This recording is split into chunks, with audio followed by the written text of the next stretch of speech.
안녕하세요. 참으로 반갑고 기쁜 안식일입니다. 그리고 2021년에 안식일에 많은 안식일이 지났지만 이렇게 주님의 성전에서 예배드릴 수 있음에 정말 감사드립니다. 다 같이 일어나셔서 찬미를 부르도록 하겠습니다. 674장입니다.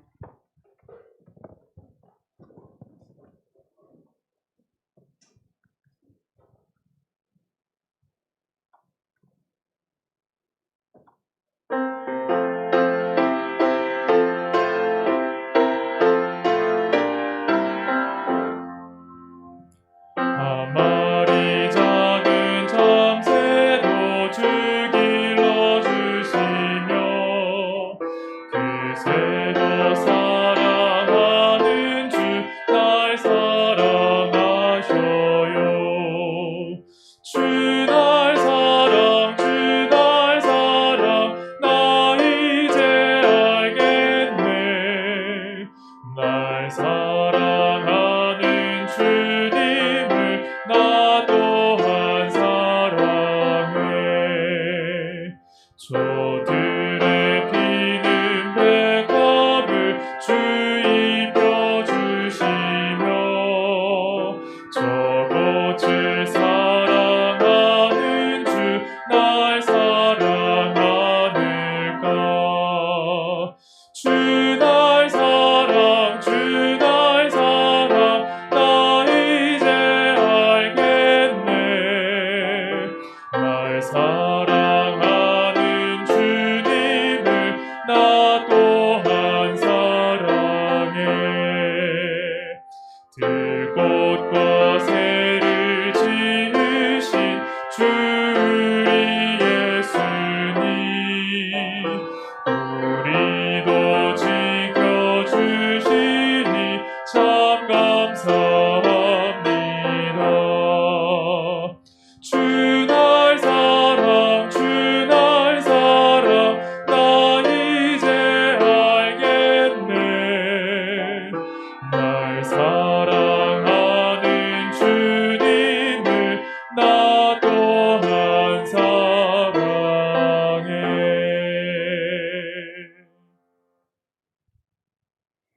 하늘에 계신 하나님 아버지, 주님의 성전에서 찬양할 수 있음에 감사드립니다.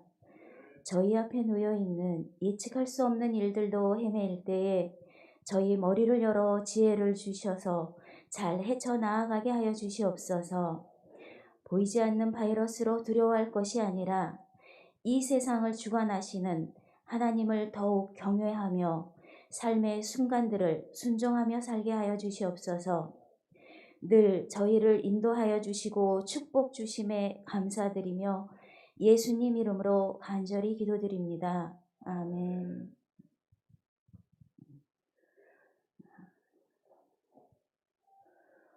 조금 전에도 인사드렸지만 여러분들 만나 뵙게 돼서 너무 반갑고 기쁘고요. 무엇보다도 제가 인사를 어떻게 해야지 될까? 그냥 반갑다고 그냥 해야만 될까 하다가 이런 코로나 사태로 저희들의 삶이 정말 앞을 예측할 수 없는 그런 상황이지만 제가 오늘 아침 기도력을 보니까는요, 예수님께서 탄생하셔서 봉헌이 되는 그 순간을 기도력에 나와 있는데 제가 가끔 작년들 기도력만 보는 게 아니라 그냥 하루 날을 정해서 어린이 기도력을 처음부터 끝까지 그냥 쭉 보거든요. 매일 보는 게 아니라. 그런데 이번 2월에 어린이 기도력이 예수님을 만난 사람들에 대해서 하는데 예수님을 만난 여러 사람들이 있는데 제가 이렇게 보면서 나도 그 중에 한 사람인데 나도 예수님을 만났는데 하면서 왜 그런 거는 없을까 하다가 2월에 마지막으로 가보니까는요, 내가 만난 예수님, 나를 만난 예수님이라는 그 기도력이 나오더라고요. 그래서 그렇다면 내가 만난 예수님은 어떤 예수님일까 생각을 해봤는데 저의 생각은 늘 자기가 보는 방향으로만 생각도 하게 되더라고요. 아, 제가 아동간호학을 가르치고 있거든요. 그러다 보니까 모든 생각들이 아동화되다 보니까는요, 아이들이 딱 1년 됐을 때 걸음마를 하는 시기입니다. 그러면서 우리가 어른들이 걸음마할 때 어떻게 해요? 아기한테 세워놓고 조금 뒤로 가서 이만큼 와봐 라고 하거든요. 그럼 아기들은 엄마한테 가기 위해서 뒤뚱뒤뚱 하고 가다가 넘어질 듯 하면 어떡하죠? 엄마들이 얼른 와서 잡아줘요. 다치지 않게. 그런 것처럼 내가 만난 예수님도 내가 세상을 향해서 이렇게 뒤뚱뒤뚱 가다가 넘어질 때쯤 되면 얼른 와서 안아주시지 않을까. 그리고 그렇게 안아주시는 예수님이시라고 저는 생각합니다. 그래서 왜 믿음이라는 거에 있어서도 초심으로 돌아가라라고 하는 것들이죠.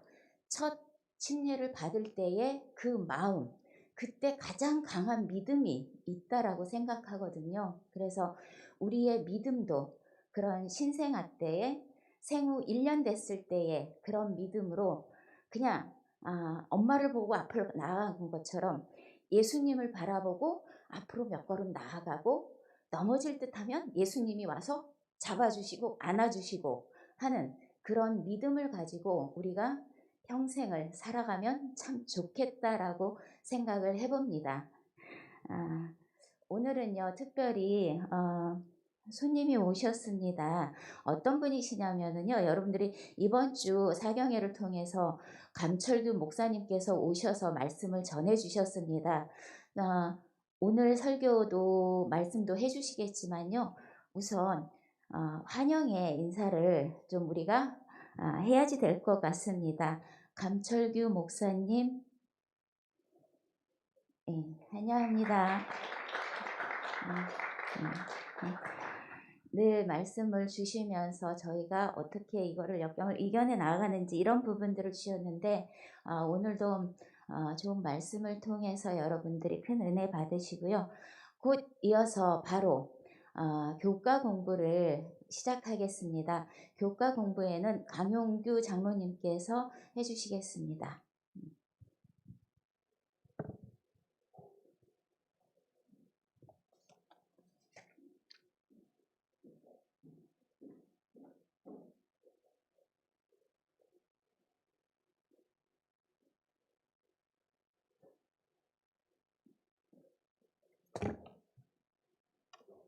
팬데믹 이후로 아마 공식적으로 아마 2019년 그 2월 제 캄보디아로 떠난 후로는 아마 처음이라는 생각. 지지난주에 설교 예배 때 그 기도하러 왔었을 때를 제외하고서 오늘 그 안식일 학교 교과 공부 제 8과는 내 백성을 위로하라입니다.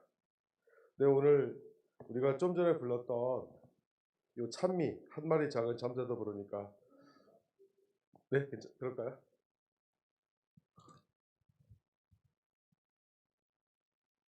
지혜자로 계신 김지영 목사님 누님이 저 유년반 교사셨는데 그때 이 한 마리 작은 참새도 이 찬미가 수록된지도 모르고 그냥 어렸을 때 꼬맹이 있던 시절에 그냥 부르던 그런 노래라 생각하고 열심히 따라 불렀던 생각이 드는데 하나님께서는 이 한 마리 작은 잠새도 잘 길러주시고 또 그 새도 사랑하는 주 날 사랑하신다는 것을 생각을 하면서 우리 하나님께서는 우리를 어떻게 위로해 주실까 많은 생각을 해봤습니다. 아마 이 이사야서 40장을 아마 제가 머리털 나고 처음으로 이렇게 많이 읽어본 적은 없는 것 같습니다. 제가 전공도 신학도 아니고 또 사회복지하는 입장에서 과연 이것을 내가 주관적으로 자의적으로 해석할 수 있는 여지는 없을까 생각을 해서 우리 교회 그 주석 사다 놓고서 거의 피워보지도 않은 것을 오랜만에 한번 먼지 털어가면서 여러 번 읽어봤습니다. 이곳을 보면 그 상당히 긍휼, 은혜, 그 원수로 하여금 우리에게 어느 정도의 처벌이 있은 뒤에 다시금 본향으로 회개하면서 우리에게 다시 복 주시기를 원하시는 하나님이다라고 하는 것을 많은 것을 읽었고, 또 이 금요일 그 계속 연구를 해서 선지자 왕 역시 이것도 여러 번 읽어봤습니다. 제 아내가 뭐랬냐면 곧 성화가 되는 것 같다고 할 정도로 핸드폰에서도 읽고 컴퓨터에서도 읽고 책으로도 읽어봤지만, 왜 이렇게 좋은 말씀이 있음에도 불구하고 우리는 왜 위로를 받지 못하고 항상 뭔가 좀 부족한 듯한 모습을 보일까? 그래서 이번 주 교과의 내용을 보면 상당히 우리에게 시사한 바가 많은 그런 대목들이 많이 있습니다. 먼저 오늘 기역절을 보면 너는 높은 산에 오르라. 아름다운 소식을 예루살렘에 전하는 자여. 너는 힘써 소리를 높이라. 두려워하지 말고 소리를 높여 유다의 성읍들에게 이르기를 너의 하나님을 보라. 이사야서 40장 9절의 말씀입니다. 이 본문 아래에 나와 있는 그 사례는 이미 신문에서도 여러 번 나왔던 부분이기 때문에 내용은 제하고, 우리가 직접 여러분들께서 지금까지 살아오시면서 가장 큰 위로와 용기가 되었던 일은 무엇입니까? 라는 부분부터 쭉 한번 열거를 해보면 뭔가 미세하게 마음속에 들려오는 어떤 얘기들을 들으실 수 있었을 것이라 생각을 합니다. 또 바벨론 유수 이후에 이스라엘 백성들에게 이사야의 예언이 어떤 위로가 되었니도 한번 많은 지금까지 들어보셨기 때문에 더 설명은 드리지 않겠지만, 전체적으로 우리 변고단 주석을 보면 이사야서 40장에서 이사야는 아주 영감받은 웅변가의 입술에서 흘러나올 수 있는 가장 장엄한 언어를 구사해서 하나님의 신실한 종으로서의 이스라엘의 영광스러운 미래, 그들을 모든 원수에게서 구원하고 메시아의 도래와 메시아 왕국의 건설 등에 관해서 서술하고 있습니다. 그래서 이 이사야서 전반부 부분에는 어떤 책망 부분이 있다라고 한다면, 1장부터 39장까지 책망 부분이 있다라고 얘기한다면, 이 40장 이후부터는 하나님께서 이스라엘을 열방의 빛과 희망으로서 이상적 위치로 돌아오게 하는 일에 성공하심을 강조하고 있습니다. 그래서 일요일 소재를 보시면 미래를 위한 위로가 있습니다. 언제쯤 끝날까요? 이 팬데믹이. 오늘 그 네이버다 보니까 400몇 명이 발생했다. 제 아내는 곧 3월 초쯤에 바이러스 접종을 한다. 또 어떤 국가에서는 아스트라제네카 거는 별로 안 좋다. 화이자 거를 맞아야 된다. 저는 그래서 저는 아무거나 중국 거 빼고는 다 맞겠다는 주의인데, 앞으로 우리 미래가 어떻게 될 것 같습니까? 미국 그 재무장관은 이 비트코인을 이제는 투기성 자본이라 이제 규제를 하겠다라고 얘기를 하고, 젊은이들은 영혼까지 끌어모아서 비투기를 하면서 주식에 투자하기도 하고 주택을 사기도 하고. 앞으로 우리 미래는 어떻게 될까요? 1977년 저희 국민학교 4학년 시절 사회 공부 시간에 이렇게 얘기했습니다. 앞으로 석유는 20년, 30년 내에 고갈될 것이다. 근데 뻥으로 드러났죠. 현재 그 확인된 자원만 해도 120에서 150년 정도 사용할 수 있다고 하고, 계속해서 새로운 그런 유전이 발견되고 있습니다. 그만큼 예수님의 재림은 더 더뎌지시는 걸까요? 참 이러한 것들을 보면은 참 아이러니한 것 같습니다. 제가 중학교 2학년 때 머리 감는다고 물을 데워서 하려다 홀라당 엎어서 오른쪽 허벅지 완전히 허물이 벗겨져서 학교를 못 가고 집에서 연고를 바르며 치료를 받고 있었습니다. 그때 읽었던 책이 일요일 휴업령과 666이었어요. 얼마나 무서웠던지 그때부터 중3 때 학교 뒤에 토구를 봤습니다. 내가 도망가야 되겠다. 참 어린 마음에 참 얼마나 인간적인 그런 마음인지. 그 다음에 대학 4년 내내 아버지 쫓아다니면서 땅을 보러 다녔어요. 나중에 일요일 휴업령이 내려서 거래가 못하게 되면 우리가 피난고지가 있어야 된다. 물도 잘 나와야 되고, 그 다음에 아주 수풀이 울창해서 그들이 우리를 찾지 못하게. 그런데 네이버나 다음 지도를 보니까 저희 고향집 개집까지도 다 보이더란 말이죠. 그러니까 더 이상 의미가 없음에도 불구하고 참 저는 엉뚱한 생각을 하고 있었던 겁니다. 벙커를 하나 만들어서 한 20드럼짜리 탱크 집어넣고 휘발유 발전기 사서 통조림으로 돼서 4, 5년 정도 지하에서 숨어 살면서 그 박해 기간을 벗어나면 좋지 않을까. 근데 그게 다 의미도 없다는 얘기죠. 그래서 우리가 이사야서 14장 1절부터 4절까지 이스라엘의 회복에 대한 예언이 있습니다. 하나님의 종으로서의 메시아와 그의 발자취를 따르고 그의 증인이 되는 인간들의 위대한 모습을 묘사하는데 여기에 당신의 백성들이 희망이신 하나님 그리고 백성들이 주님께 돌아와 지상에서 주님의 대리자로서의 지정된 위치를 회복함을 보여주는 장엄한 묘사가 있다라고 엘렌 화이트는 쓰고 있습니다. 이사야서 1장의 경우에 예루살렘에 대한 통렬한 책망으로 시작되고 있지만 그 복역의 때가 끝나 하나님께서 예루살렘에 위로의 기별을 보내시는 때를 내다보고 있습니다. 그래서 하나님께서는 죄로 인한 형벌은 이미 끝났고 이제 용서와 회복의 은혜가 제공되었다라고 말씀을 하셨습니다. 그런데 우리 기만자인 사단은 항상 하나님을 처벌 또는 징벌, 죄를 지으면 아주 막 응징하시는 하나님으로 묘사하는데 지금까지 많은 일들을 해왔습니다. 참 긍휼하신 그 다음에 은혜가 넘치시는 그런 하나님이심에도 불구하고 우리는 사단의 계략에 속아서 항상 미래에 대해서 상당히 염려들을 많이 했습니다. 근데 우리가 정말 티끌만한 믿음이 있다고 한다면 저는 어렸을 때 믿었었거든요. 그런데 왜 산이 안 옮겨질까? 자, 이것이 무슨 간접적으로 뭔가 묘사하는 것일까? 아니면 무슨 상징적인 의미일까? 아직도 답은 찾고 있지만 좀 더 그 믿음을 강구해야 되겠다는 생각을 많이 합니다. 그래서 우리가 그 미래를 위해서 주께서 능력과 영광 중에 이 세상에 다시 오시도록 여호와의 길을 예비하는 것이 오늘날의 교회의 특권이라고 합니다. 옛날의 이스라엘에게처럼 이 예비하는 일은 두 가지로 구성되는데 첫 번째는 품성의 변화입니다. 우리가 음식물을 절제해야 품성의 변화가 일어난다고 하는데 제가 전에는 고기를 되게 좋아했었습니다. 근데 요새 점점 고기가 싫어지는 거예요. 그렇다고 해서 뭐 다른 것을 많이 충분하게 보충하는 것도 아니고 뭐 탄수화물만 많이 섭취하는 것 같아서 아내는 이러면 안 된다라고 얘기를 하고 있습니다.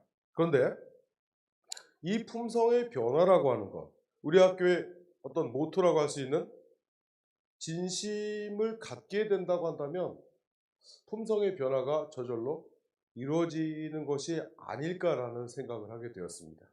두 번째는 복음 기별을 모든 인류에게 전파하는 것입니다.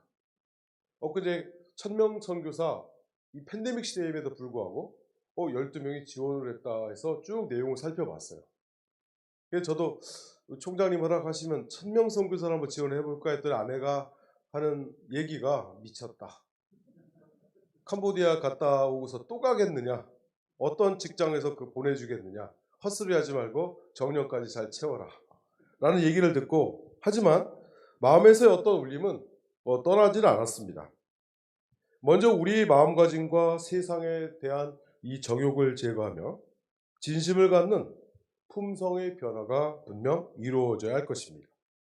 또 헛된 욕망, 그릇된 이기심을 제거하기 위해서 매일의 생애에 있어서 성령님께서 우리의 심령을 컨트롤하실 수 있도록 기도해야 할 것입니다. 만일 그대가 지금 시련 중에 있다면 고난의 때가 끝날 것이라는 성경의 약속은 얼마나 큰 용기가 된다고 생각을 하십니까? 여러분들 각각 다 저마다 환난에 처한 가족들이 있으실 겁니다. 저희 경우에는 저희 어머니 돌아가신 뒤로 아버지 요양원에 입소하시고 그 다음에 고향집에 가려고 했더니 형이 오지 말라고 주거 침입이라고 내용증명까지 받았어요. 그것도 크리스마스 이브날, 최악의 크리스마스였어요.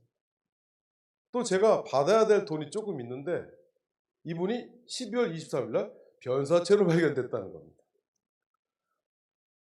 하나님께서는 열심히 매일 밤마다 자기 전에 기도도 열심히 하고 하는데도 불구하고 이런 시련이 왜 계속 올까? 참 제가 되게 좀 지난 12월에는 디프레스 1월 달까지 되게 많이 빠졌었습니다.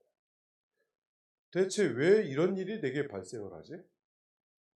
정말 이를 어쩌지?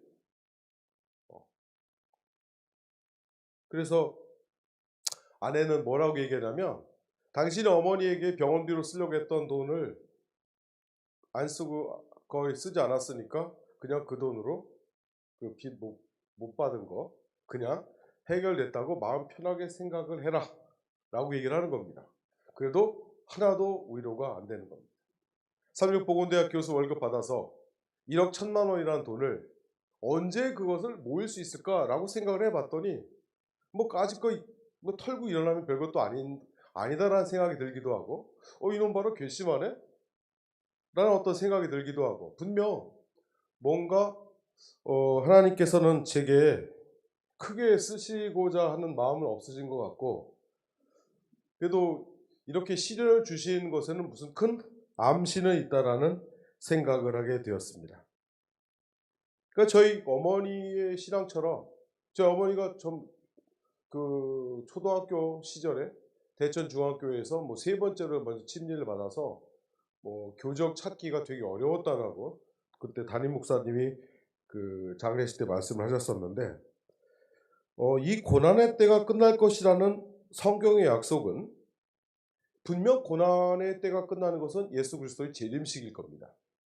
만약에 예수 그리스도의 재림이 있을 때 우리의 모든 고난도 끝나고 환난도 끝나게 되면서 우리는 어떤 소망을 갖게 되는데 그 전에는 그런 때가 과연 있을까? 전 되게 막연했어요. 솔직히. 저는 모태교인이라고 해도 제가 생각하는 모태교인은 아버지 어머니가 다 믿어야 모태교인이라고 저는 주장하는 상당히 좀 바리새인적인 어떤 생각도 갖고 있었고 저희 어머니한테는 바리새인이라고 제가 어떤 얘기를 한 적도 있습니다. 저는 그래서 안식일이 즐거웠지만 어느 순간부터 교회 가서 떠들면 혼나고 벽장에 올라가서 반성문 써야 되고 그 다음에 쌀 두는 광에 갇혀 있기도 했었고 떠들었다고. 이게 저희 어렸을 때 안식일이었거든요.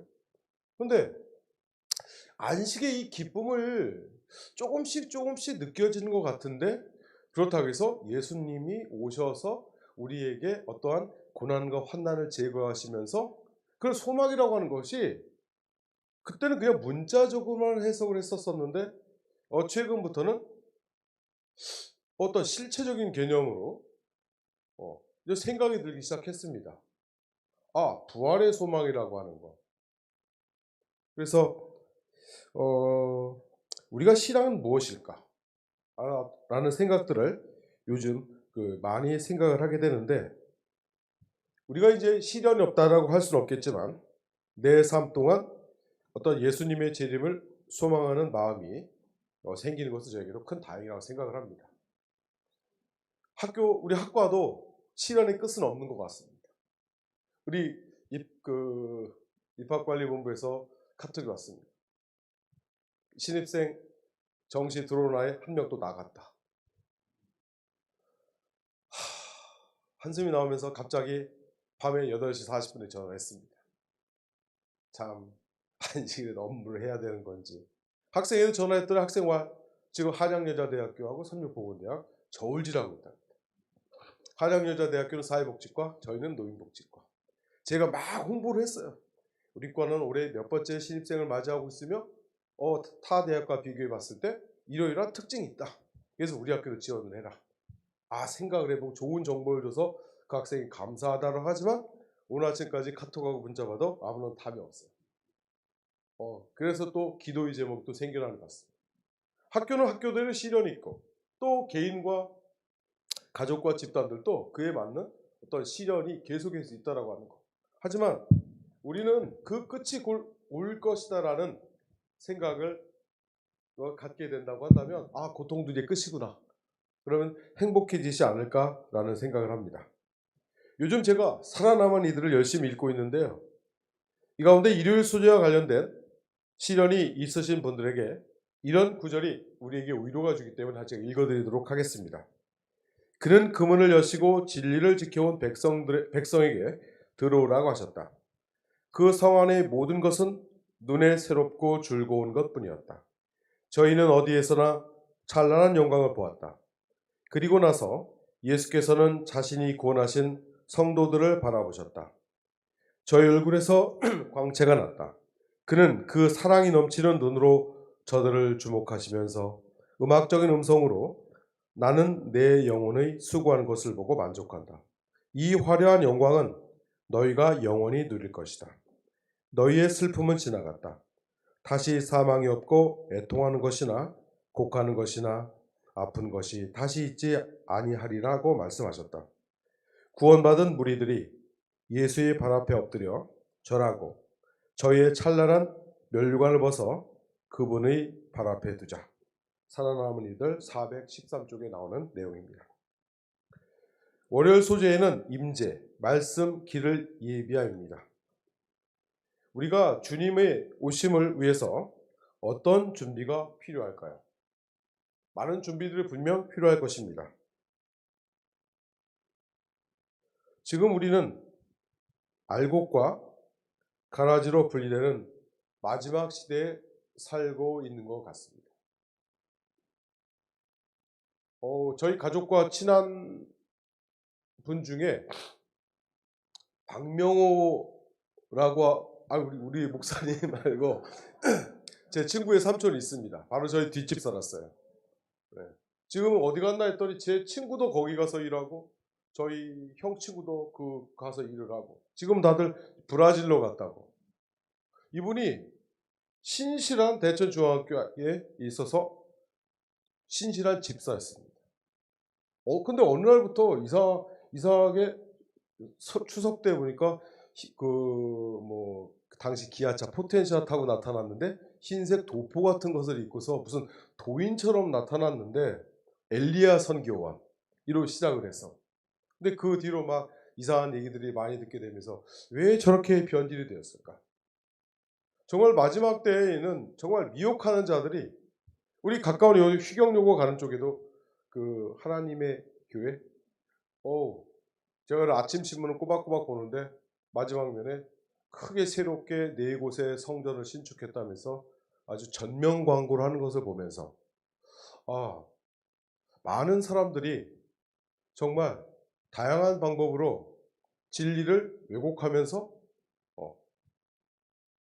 우리로 하여금 그 본질을 꿰뚫지 못하게 만드는 그런 메시지를 전달하면서 우리가 혹하게 될 수 있겠구나. 하지만 주께서 점점 우리를 단련시키고 계시는 것 같습니다. 우리 학교만 보더라도 지난 20여 년 동안의 입시에서 정말 이렇게 학생 수가 줄 것이라고 과거 20년 전에 생각을 했지만 이렇게 줄 거라고 생각을 못했을 거예요. 그러면 우리가 앞으로 우리 주변에 닥쳐올 많은 환난 가운데 있어서 충분한 준비를 해야 되는데 우리는 내일 일을 전혀 알 수가 없습니다. 계획을 한다 할지라도 그 계획이 물거품이 될 수밖에 없는 경우도 있습니다. 운전을 하다가 도로에 못이 있을 거라 생각하면서 운전하시는 분 계십니까? 펑크가 나서 바람에 빠져서 차가 기우뚱하니까 그제서야 펑크가 났구나. 그렇기 때문에 주의 인도하심이 상당히 절실한 것 같습니다. 세상 일을 나 혼자 계획을 하고 준비하려고 해도 의도치 않은 곳에서 저 1월 7일 날 갑작스럽게 방바닥이 차가우면서 나가봤더니 보일러 조절판에 빨간 불이 들어와 있는 거예요. 이게 왜 그러지? 저희 롯데 아파트에 살아서 롯데 보일러를 쓰라고 해서 지금까지 2번째 쓰고 있지만 갑자기 보일러 가동이 중지가 된 겁니다. 보일러실 가봤더니 물이 떨어지는 거예요. 이게 왜 그러지? 봤더니만 뭔가 오래돼서. 그래서 여러분들 가르치려면 광고는 아니지만 린나이키 제일 좋다고 합니다. 우리가 이 거룩하지 않은 것은 하나님의 임재 앞에 견딜 수가 없게 되는데, 하나님을 부정하고 거룩하지 못한 사람들이 창조주의 형상으로 변하여 새롭게 되도록 하기 위해서 우리 하나님께서 영을 보내시는데, 우리가 이를 거부하게 된다면 들의 풀꽃처럼 세잔해질 수밖에 없습니다. 여름철 많은 비를 머금고 자란 이 풀들은 정말 어느 높이까지 자랄지 아주 막 자랍니다. 그러다 가을이 되고 초겨울이 되면 그 풀들이 어떻게 되죠?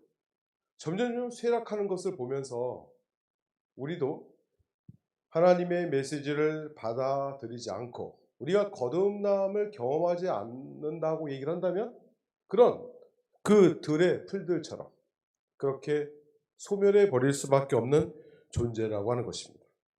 그래서 우리가 계시된 하나님의 뜻은 사람이 성취해야 할 영적 양식이라고 합니다. 진리는 결코 변하지 않고, 시온의 아름다운 소식은 하나님의 선하심과 사유하심의 기별이라고 하는 것입니다. 그래서 우리는 항상 예수님을 생각하면서 예수님께서 당신의 양떼를 위해서 할 수 있는 모든 정성을 다 쏟으셨고, 하나님은 매정한 상전이나 잔인한 독재자가 아니요 사려 깊음과 사랑의 본체시다라고 하는 것을 꼭 기억을 하게 된다고 한다면 우리의 삶은 좀 더 평탄케 될 것입니다. 우리가 어려운 일에 닥치게 되면 되게 경험자를 찾아 지혜와 지도를 구하게 되죠. 왜냐하면 하나님은 누구보다 현명하고 능하시기 때문입니다. 사람들이 하나님을 두려워하면 이 세상에 소위 강대국들을 두려워할 필요가 없습니다. 인간의 계획과 목적이 어떠하든지 상관없이 하나님께서는 당신의 뜻을 성취하시기 때문입니다. 여러분, 그대와 가까이 하시라는 하나님의 임재를 맞이하기 위해서 지금 그대가 할 수 있는 일은 무엇이 있을까요? 주야로 묵상하는 것도 중요하겠죠. 그리고 뿐만 아니라 열심히 우리가 선행을 쌓는 것도 필요할 것입니다. 각각 주께서 주신 달란트들이 있습니다. 그 달란트, 그 분기대로, 자기에게 주어진 분기대로 욕심내지 말고 최선을 다한다고 한다면 우리는 분명 주께서 우리 마음속에 임재를 하실 거라고 생각하고, 우리가 어떤 험한 길을 간다 할지라도 또 기회를 주시고 우리에게 새로운 길을 예비해 주실 거라고 하는 강한 믿음을 가지셔야 할 것 같습니다. 우리가 각각 다 능력이 다 달라요. 그럼에도 불구하고 저 자리를 왜 내게 주지 않을까? 그런 사악한 욕망을 갖게 된다고 한다면 아방이 자기 소유가 아님에도 불구하고서 어떤 포도원을 빼앗으려고 했던, 거기서 반드시 뺏어서 당신에게 주겠다고 했던 아주 탐욕스러운 아주 악녀 이세벨과 같은 그런 존재가 된다고 한다면 결국은 심판을 받아 죽임을 당할 수밖에 없다라고 하는 사실을 꼭 기억을 하셨으면 좋겠습니다. 그 다음에 화요일입니다. 전도의 기원인데요. 예수님은 어떤 의미에서 그대의 목자이십니까? 여호와는 나의 목자시니 내게 부족함이 없어요입니다. 푸른 수장, 쉴만한 물가 나를 인도하시고 쉬게 하신다는 시편 기자가 쓴 이 내용을 보시면서 여러분도 위로를 받으십니까? 분명 목자이신 거는 맞는데 우리 필요에 따라서 목자가 됐다가 아니면 옆집의 다른 존재가 되는 경우들도 있습니다. 그대는 그분이 그대를 위해서 하신 일들을 어떻게 설명할 수 있을까요? 예수님이 우리가 십자가에서 보혈을 흘려서 우리를 구원해 주셨다. 그냥 심정적으로 와 닿으십니까? 재림연수원에 갔을 때는 확 느껴져요. 근데 재림연수원 문 밖을 나와서 서울을 향해서 악셀레터를 밟고 달려올 때에는 전혀 그런 마음이 없어지더라고요. 대체 이놈의 마음을 어떻게 컨트롤해야 될지 그런 생각을 하게 됩니다. 우리는 본향을 향해서 달려가야 된다고 얘기를 하면서 아직도 한쪽 발은 세상에 담고 있습니다. 결국 세상은 썩어 문드러질 그러한 유한한 곳인데 우리는 어떤 그 하늘의 그런 수정각, 생명이 항상 어떤 그 존재하는 그런 곳에 가는 것을 좀 더 염원하면서도 그다지 아직 이게 좀 와닿지 않는다라는 생각들을 많이 하게 됩니다. 우리 믿지 않는 학생들은 더 어떻겠습니까? 우리 믿지 않은 많은 이웃들은 어떻겠습니까? 그렇게 생각한다면 이 전도라고 하는 것이 과연 어떠한 방법을 해야 될지 제가 생각을 했어요. 캄보디아에 봉사만 하러 갈 것이 아니라 10년 뒤에는 교회를 하나 세워보자.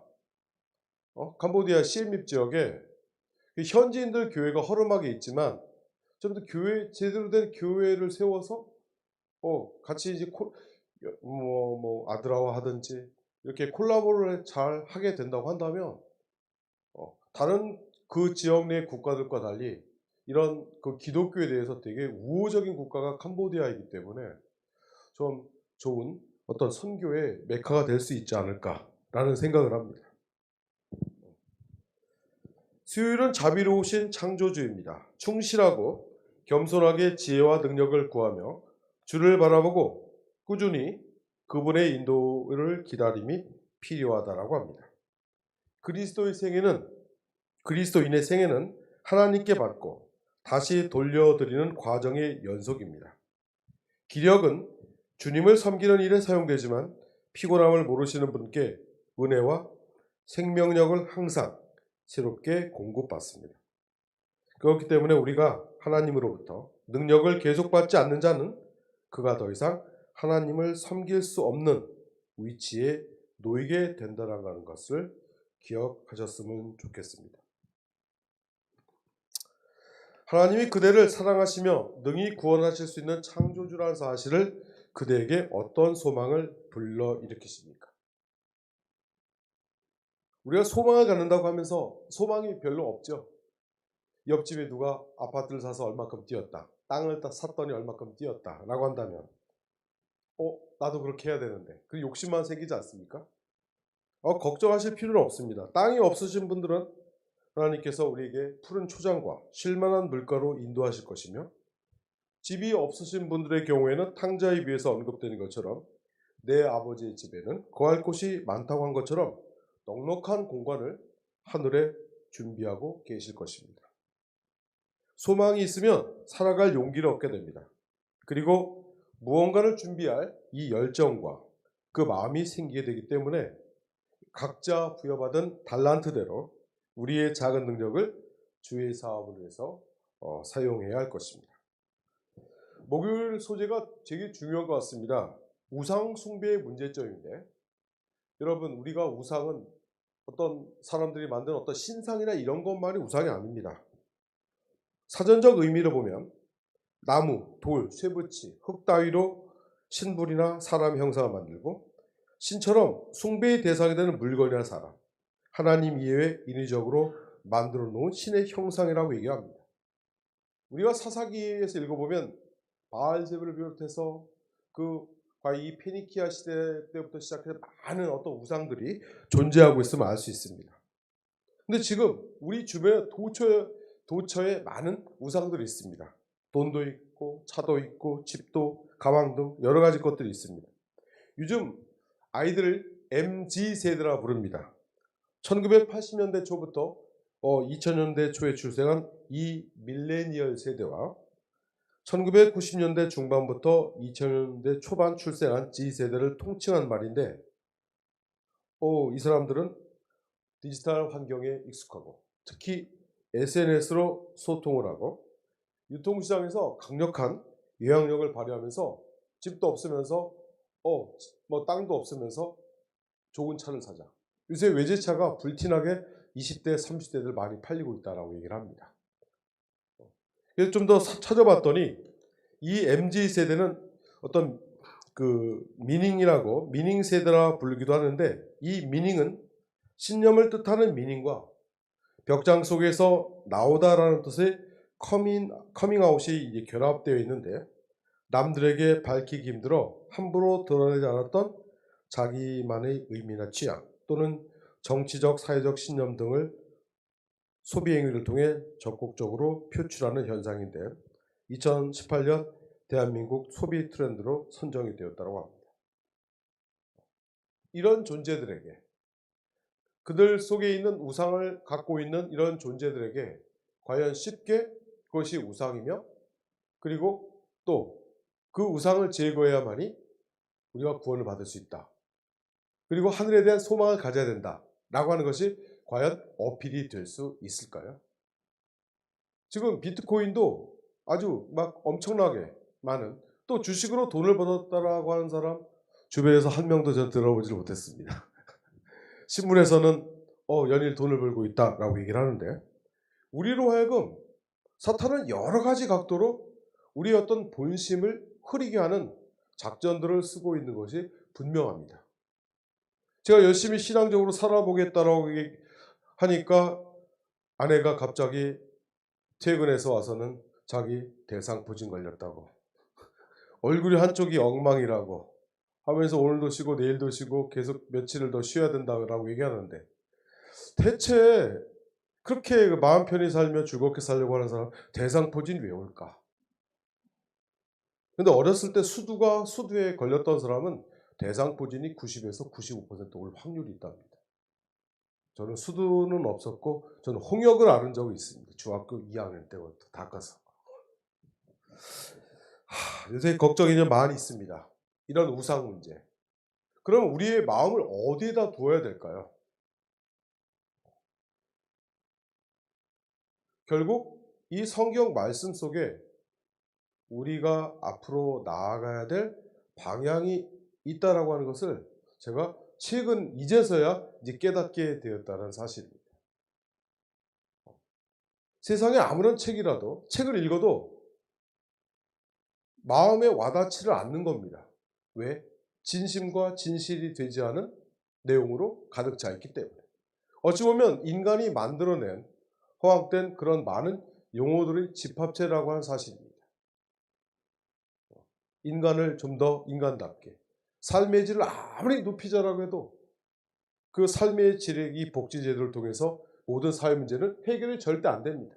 그런데 성경과 더불어서 예언의 신을 하나하나 읽어보면 우리가 영생을 얻을 수 있는 방법들이 곳곳에 숨겨져 있다는 사실입니다.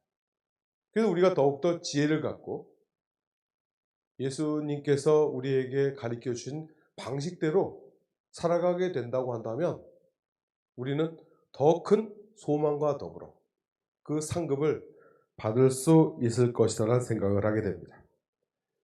그래서 시간 되시면 꼭 선지자와 왕 311에서 321쪽을 꼭 한번 읽어보시기를 바랍니다. 우리가 눈을 들어 우리 주변만 보지 말고 주변과 비교하면서 낙심하지 말고 저 하늘을 바라보며 살아가게 된다고 한다면 우리를 긍휼히 여기시고 은혜를 베푸시며 노하기를 더디하시며 인자와 진실이 풍성하신 하나님의 모습을 볼 수 있을 것이라 생각을 합니다. 오늘 간단하게 이렇게 마치도록 하겠습니다. 감사합니다.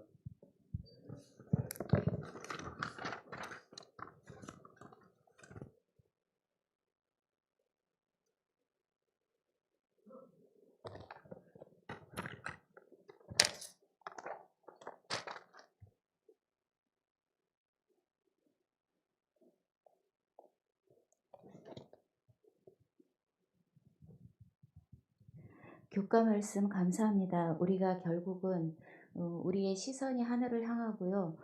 어쩌면은 또 나오는 거지만 아이들은요. 엄마만 따라다니거든요. 시선이요. 누워있는 아기도요. 뒤에서 발작 소리 나고 옆에서 발작 소리 나면 눈이 삥삥 돌아가면서 엄마의 목소리를 찾아 시선이 고정되어 가듯이 저희들 또한 세상을 살면서 옆에 견눈질도 하겠지만 늘 우리 시선은 예수님을 바라보는 그런 삶이 됐으면 좋겠습니다. 감사 헌금 드리신 분들을 소개하겠습니다. 박명호 목사님, 그다음에 오신영 목사님, 사경의 기간을 통해 다시금 하나님만 의지할 수 있는 믿음을 주셔서 감사드리며 참된 평안을 누리는 대면 안식일을 주셔서 감사합니다. 감철규 목사님, 사경회를 인도해 주신 하나님께 감사합니다.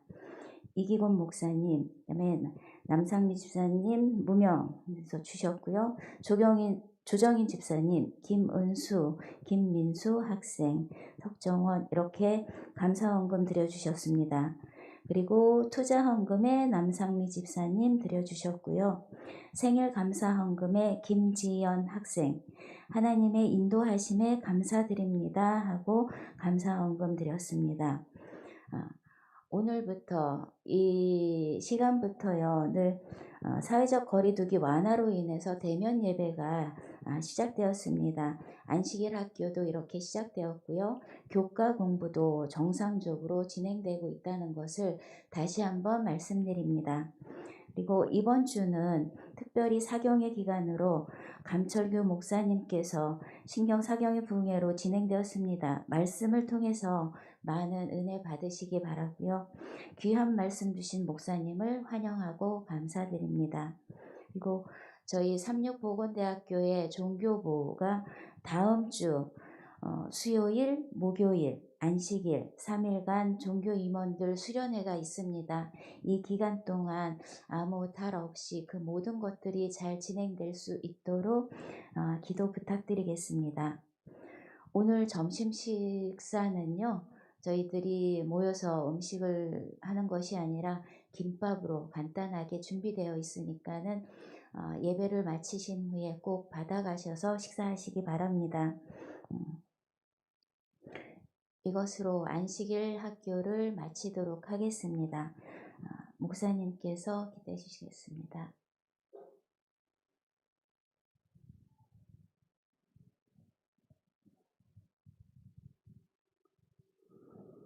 생일을 맞이한 김지연 학생 어디 있나요?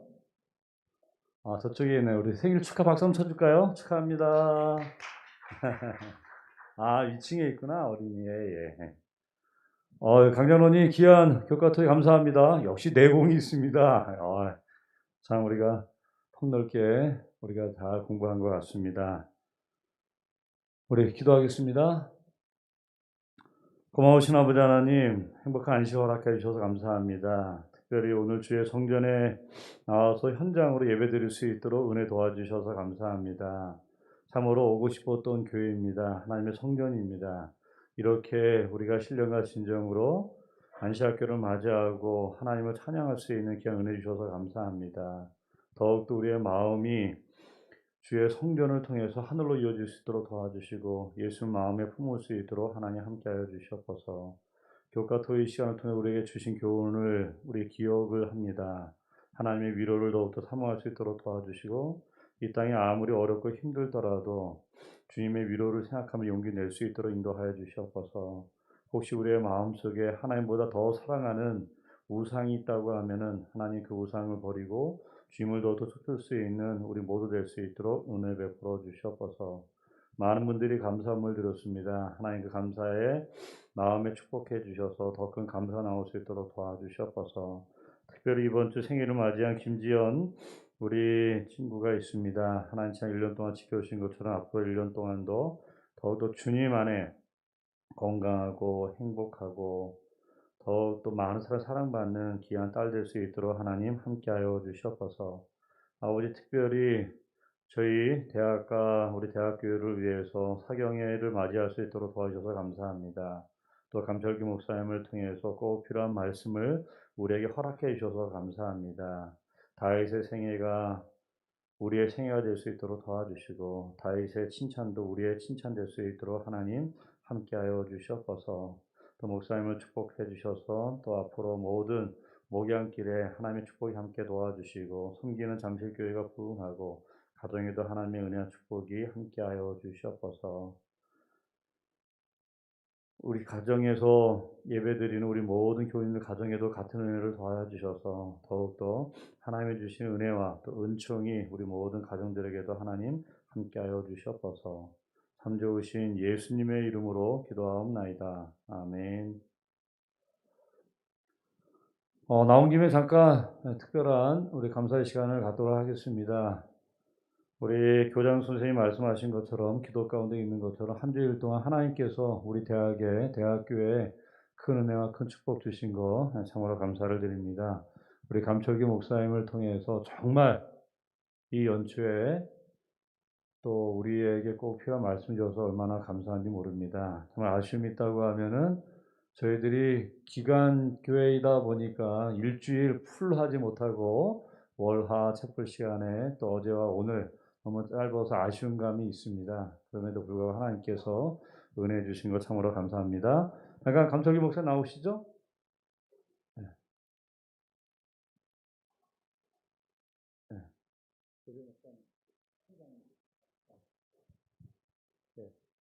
네. 예, 우리 모두의 마음을 대신해서 우리 총장님이시고 교회에서 수석장로님이신 우리 총장님께서 감사의 꽃다발과 학교가 준비한 또 귀한 또 물 전달하도록 하겠습니다. 축하드립니다. 고맙습니다. 네. 예, 이제 잠깐 한 5분 정도 쉬었다가 우리 설교 예배를 맞이해야 될 것 같습니다. 감사합니다.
자, 우리 함께 이 시간 찬양하시면서 대예배를 준비하도록 하겠습니다. 526장 나의 영원하신 기업 함께 찬양하시겠습니다. 526장입니다.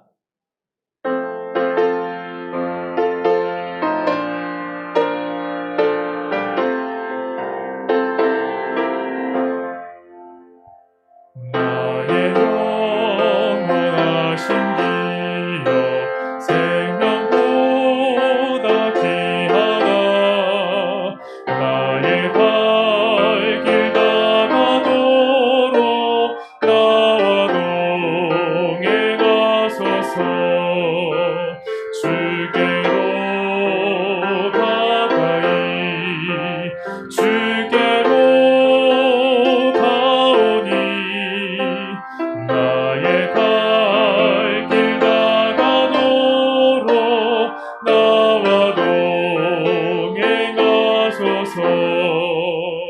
세상 부귀 아닐 함과 명성 원치 않으며 즐겨도 남길 가도록 나와 동행하소서. 주께로 가까이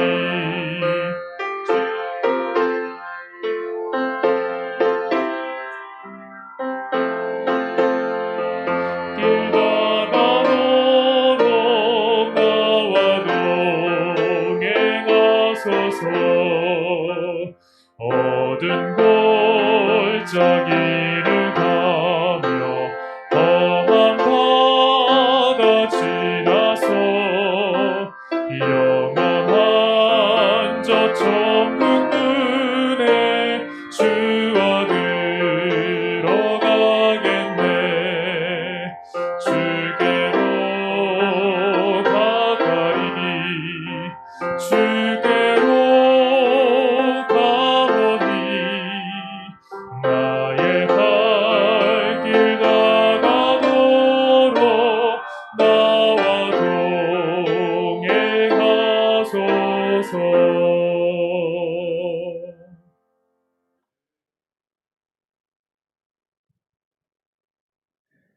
나는 하나님께 부르짖으리니 여호와께서 나를 구원하시리로다.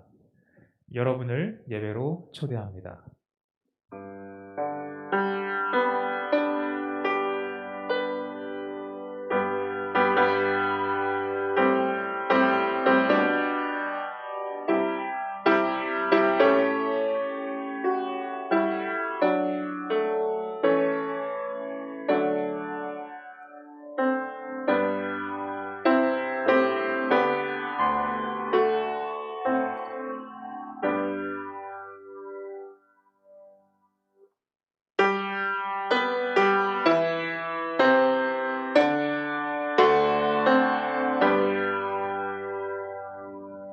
성부와 성자 성령 삼위께 영광 돌려보내세.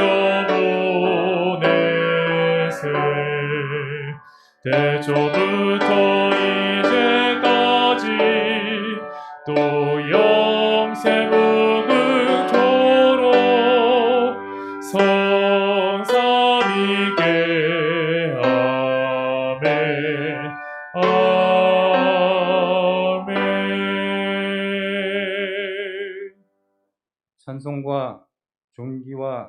영광을 받으시기에 합당하신 저희들을 심히 사랑하시는 하나님 아버지, 하나님께서 구원하시고 사랑하신 이 백성들이 주의 전에 모여 또 가정에서 하나님께 경배와 찬양을 드리옵나니 이곳에 하감하시고 가정에 임재하셔서 우리의 부족한 입술에 찬양과 마음의 열매를 흠양하시옵기를 예수님의 이름으로 기원하옵나이다. 아멘.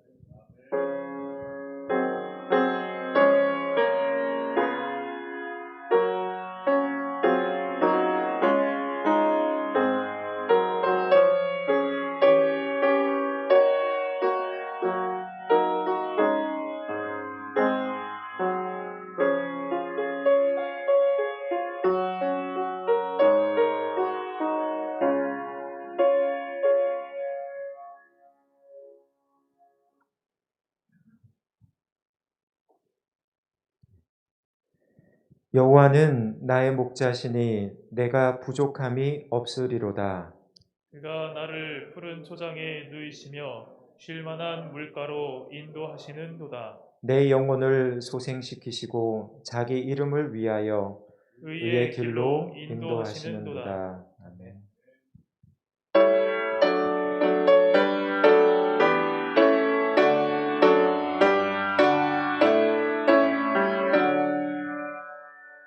멸류관 가지고 주 앞에 드리세. 저 전사 기쁜 노래가 온 땅에 퍼지네. 네모나 일어나 주 찬송하여라. 온 백성 죄를 속하신 만왕의 왕일세. 멸류관 가지고 주 앞에 드리세. 저 하늘 위에 천사도 그 상처 볼 때에 감당치 못하여 재문을 감으며 마루와 앞에 꿇어서 곧 경배드리네. 멸류관 가지고 주 앞에 드리세. 온 세상 전쟁 그치고 참 평화 오겠네. 주 보좌 앞에서 온 백성 엎드려 그 한량없는 영광을 늘 찬송하겠네.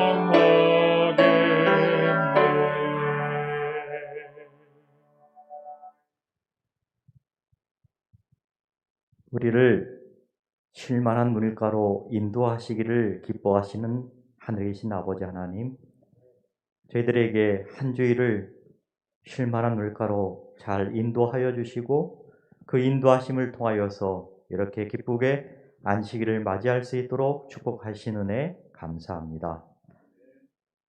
이제 대면을 통하여서 하나님을 만나니 그 기쁨이 더할 나위 없습니다. 속히 이 모든 것들이 해결되어서 전 교인들이 주님 앞에 나와서 찬송과 말씀을 듣기에 합당한 그 날이 속히 올 수 있도록 주님께서 함께하여 주시고 인도하여 주시옵소서. 이 시간 하나님의 말씀을 듣기 위해서 우리의 마음 문을 활짝 열겠사오니 주님께서 하감하여 주셔서 감철규 목사님의 말씀을 통하여서 우리가 위로받고 또 예수님의 음성을 듣는 귀한 시간 될 수 있도록 축복으로 인도하여 주시옵소서. 또한 한 주일을 다윗의 생애를 통하여서 어떻게 하나님만을 의지하면서 다윗이 승리할 수 있는 길을 대해서 저희들이 잘 배웠습니다. 그 배움을 통하여서 또한 우리의 믿음이 승리의 길로 갈 수 있도록 다윗을 더욱더 닮아가는 저희의 삶이 될 수 있도록 함께하여 주시옵소서. 이제 은혜의 말씀을 통하여서 저희들이 주님을 만날 때에 우리의 마음이 기쁘고 또 그 마음 속에 살아계신 하나님의 음성을 귀하게 듣는 한 시간 될 수 있도록 축복으로 또한 성령으로 인도하여 주옵기를 사랑의 주 예수 그리스도로 기도하옵나이다. 아멘.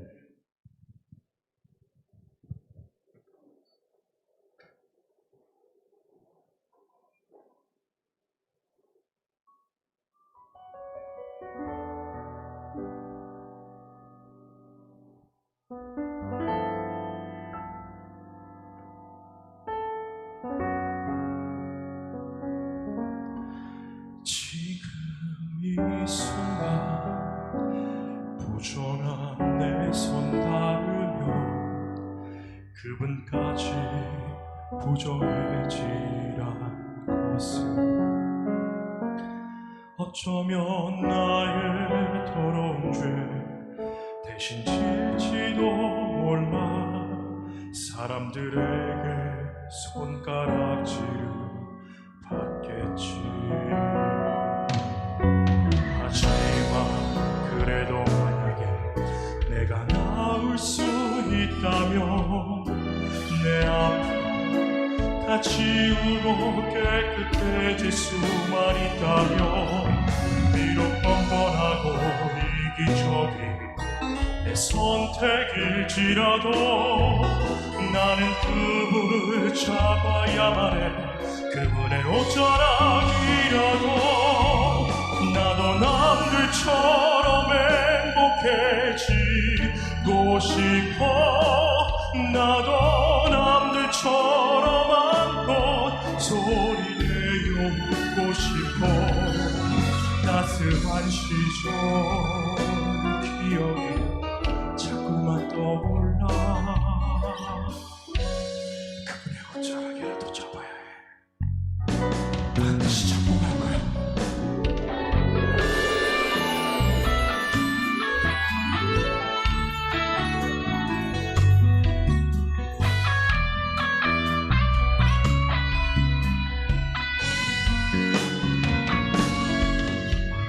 거친 돌밭길 불어오는 먼지바람 사람들 틈에 그의 옷자락이 보이네. 다가서고 싶은 마음 다가갈 수 없는 마음 이내 아픔 이내 슬픔 모두 그가 아시겠지. 나 대신에 나 때문에 그가 조롱을 받겠지. 하지만 그분의 옷자락이라도 잡아야 해.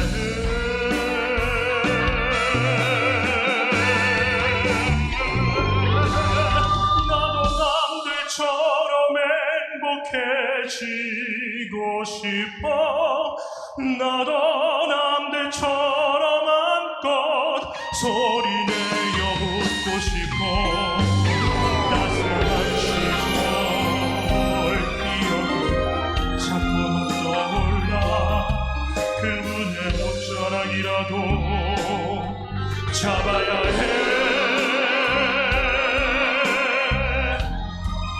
나도 남들처럼 한껏 웃고 싶어.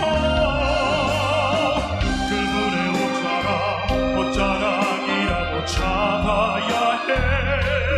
그것만이 단 하나의 생명의 길.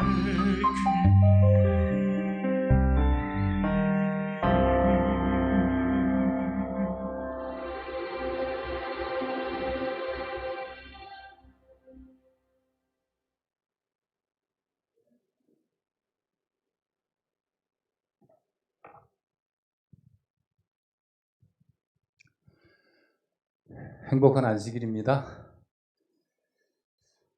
감사의 인사 말씀을 드리면서 말씀을 나누시겠습니다. 제가 기관에는 원주 3류 고등학교 교목으로 있었습니다. 대학과 같지는 않겠지만 비슷한 어떤 의미가 있지 않을까 생각합니다. 일단 복원대학 교회에서 이렇게 말씀을 증거할 수 있도록 인도하신 하나님께 감사드리고, 또 초청하신 우리 총장님, 그리고 우리 교목 친구 목사님, 그리고 교목실 감사드립니다. 우리 총장님은 근엄하신 줄 알았는데 하루 이제 저녁 식사를 초대하시는데 얼마나 재밌고 위트가 있으시는지 지금도 제 입가에는 미소가 우리 총장님 생각할 때 미소가 띄어집니다. 그리고 저에 대해서 신경 써주신 우리 목회실, 그리고 친구이신 우리 박명호 목사님께 다시 한번 감사드리고, 제일 감사를 드리는 것은 그래도 하나님 말씀을 사모해서 가정과 또 현장 이 교회에서 하나님 말씀을 들으신, 그리고 그 말씀을 사모해서 참석하신 모든 분께 진심으로 감사를 드립니다. 오늘 특창을 들었습니다. 아마 예수님 뒤에서 옷자락을 만지셨던 한 여인에 대한 이야기인데, 옷자락을 만져야 된다는 강한 의지의, 강한 믿음의 가사가 되어 있지만 예언의 시는 그렇게 해석하지 않습니다. 예수님 주변에는 정말 수많은 사람들이 모여 있었습니다. 여기 강당에 앉아있는 여러 교우님들과는 비교가 되지 않아요. 그러니까 예수님을 중심으로 해서 주변에는 그 산상설교에 5,000명이 모였다고 한다고 하면 반 줄여서 2,000명이 모였다고 하더라도 예수님 주변에 2,000명이 둘러쌌을 때 그 여인이 예수님께 가는 거는 죽은 만큼 더 어렵습니다. 근데 그 여인이 어떻게 예수님의 옷자락을 만질 수 있었을까? 여러분 어떻게 생각하십니까? 병자입니다. 그리고 연약한 여인입니다. 그리고 자기보다 더 건장한 병자들이 예수님을 뺑 둘러싸고 더 건장한 사람들이 뺑 둘러싼 가운데 그 여인이 예수님께 가는 것은 하늘의 별 따기입니다. 근데 어떻게 그 여인이 예수님 옷자락을 만질 수 있었을까요? 예언의 신 시대의 소망에 보시면 엘렌 화이트는 명확하게 해석합니다. 이 여인이 예수님을 필요로 하는 걸 아시고 예수님께서 그 여인을 향하여 그 걸음을 옮기셨다, 이렇게 되어 있습니다. 한 주간의 말씀이 다윗 하나님만을 의지했던 자입니다. 다윗은 이런 하나님을 사랑했어요. 그 여인이 올 수 없었지만 그 여인이 자신을 필요로, 예수님을 필요로 하시는 걸 아시고 그 여인을 향하여 가셨던 분, 그분을 다윗이 사랑했고 그분만을 의지했던 다윗이었습니다.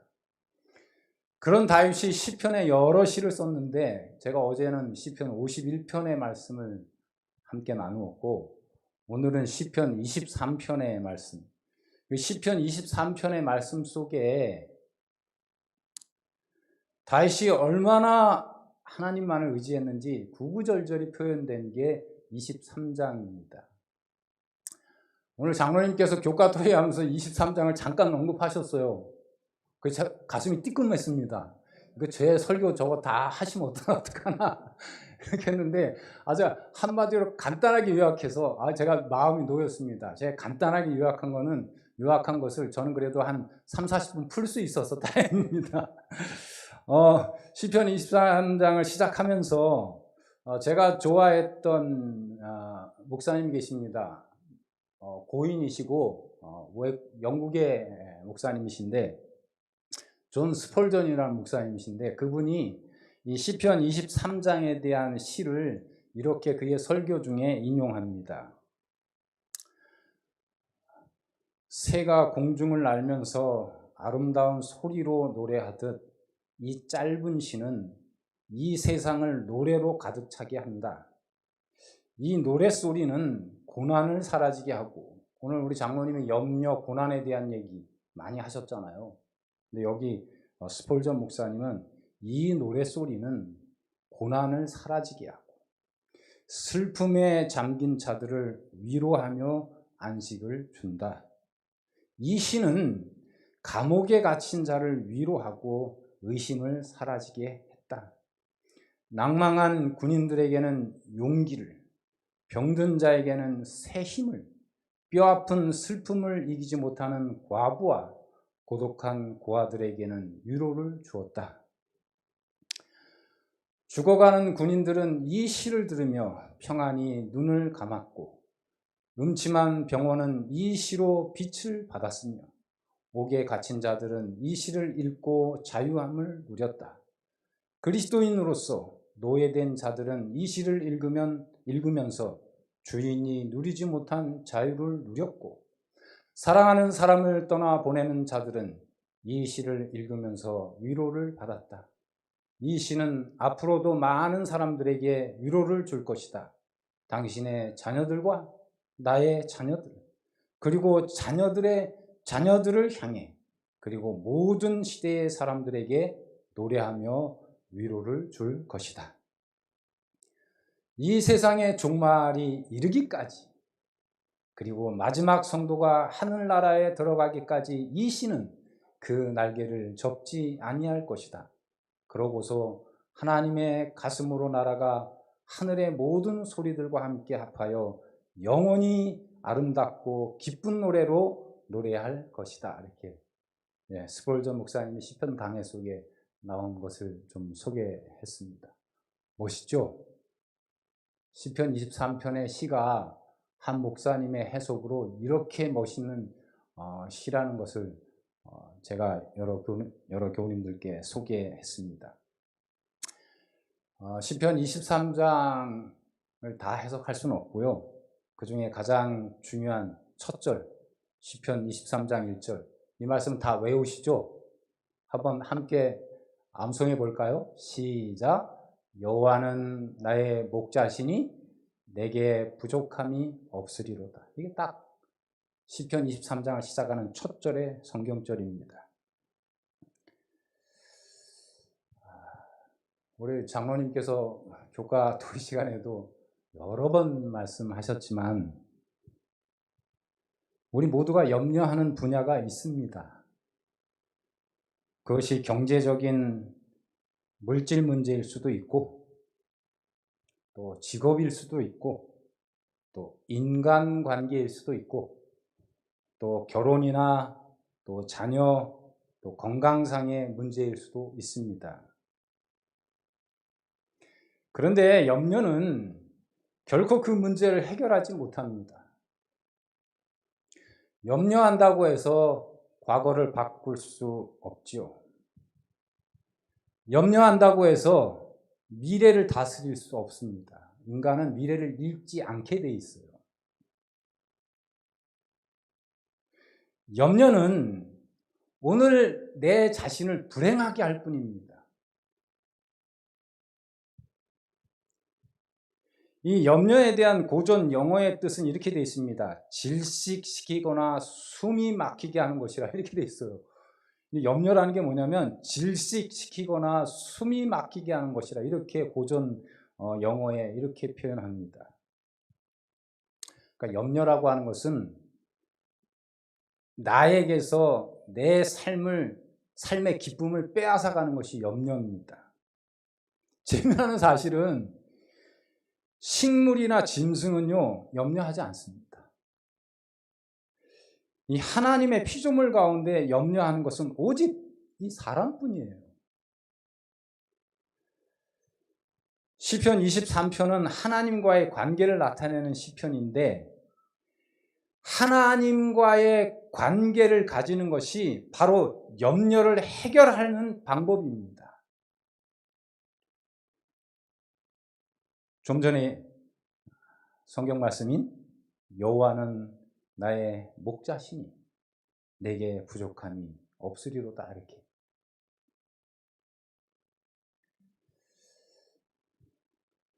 시편 23편을 이렇게 살펴보시면 두드러진 특징이 하나 있습니다. 그것은 뭐냐면 지극히 개인적이라는 것입니다.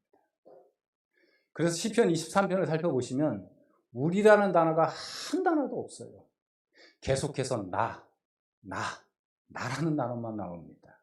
개인적인, 하나님과 자신의 개인적인 친밀감을 표현하고 강조하고 있습니다. 시편 23편 읽어보십시오. 여러 교우님들께서 이 6구절에 나의, 내가, 나를, 내게 이라는 이 표현들이 14번이나 기록되어 있습니다. 6구절 속에 14번이 기록되어 있어요. 그래서 이 시편 23편은 지극히 개인적입니다. 또한 하나님을 나타내는 말이 7번이나 나와 있습니다. 그러니까 이 시편 23편은 지극히 개인적으로 하나님과 나의 관계를 이야기하는 노래가 시편 23편입니다. 그 중에서 오늘 여호와는 나의 목자시니 내게 부족함이 없으리로다라는 말씀의 한 절만 가지고 오늘 다윗이 어떻게 하나님을 의지했는지를 좀 살펴보시겠습니다.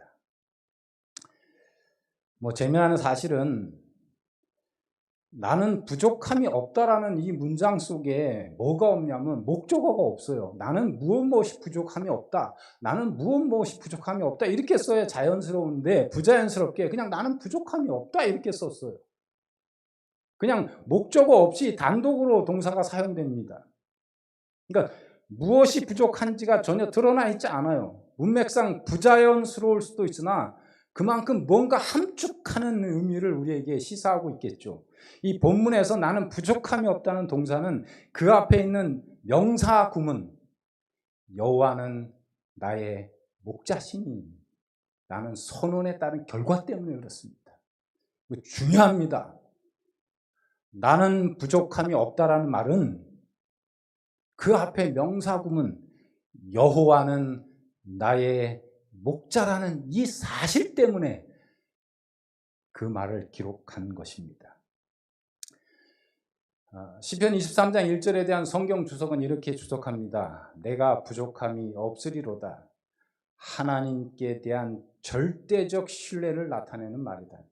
이 구절이 이 시의 핵심이다. 그러니까 나는 무엇이 부족함이 없다라는 그 목적어를 생략한 것은 전적인 하나님에 대한 절대적인 신뢰, 여호와는 나의 목자니 하는 그 절대적인 신뢰 속에 목적어가 없어요. 그러니까 이 시편 23편은 오늘 다윗에 대한 얘기 아닙니까? 하나님만을 의지했던 하나님, 다윗에게 있어서 시편 23장에 하나님은 어떤 분이시냐면 하나님은 정말로 누구이신가를 말해주는데 다윗을 얼마나 사랑하시는 분이신지 그것을 표현하고 있는 것입니다. 내게 부족함이 없어요. 그것은 여호와는 나의 목자이기 때문에 이렇게 노래하는 것입니다. 그러니까 하나님을 더 이해하면 할수록 하나님에 대한 신뢰가 더 깊어지고 하나님에 대한 신뢰가 더 깊어지면 목적어가 없는 나는 부족함이 없다 이렇게 찬양한다는 것이죠.